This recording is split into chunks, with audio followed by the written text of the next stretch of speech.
Hey everybody, Hey everyone! we're here fishing some area lakes again. Not much different than last weekend.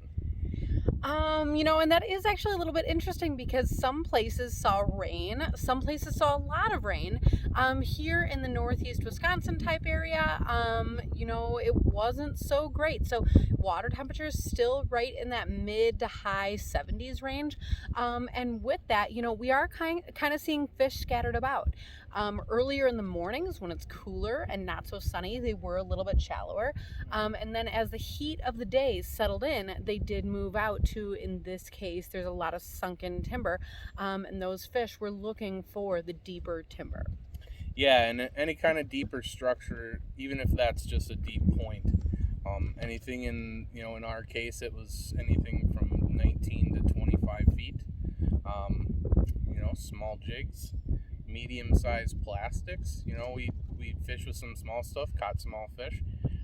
Fish with some big stuff, still caught small fish. So, you just have to find out what they're eating, and it ended up being in that 1.5 to 2.5 inch range where fish were eating good, and we caught a couple of nice fish today. And with that, take a look around you, use the clues that are there. So what do I mean is, we saw quite a few spots that bubbled up with minnows.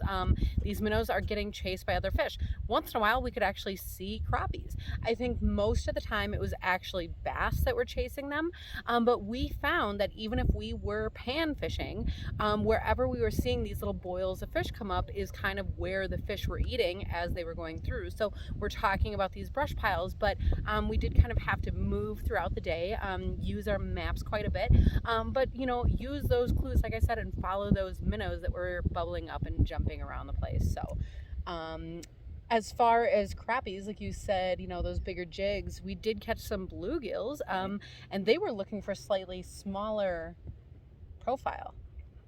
Yeah, I guess. I mean, I caught most of mine on something that was 1.5 or 2 inches, but it was, more bug like. The leech profile worked pretty good today.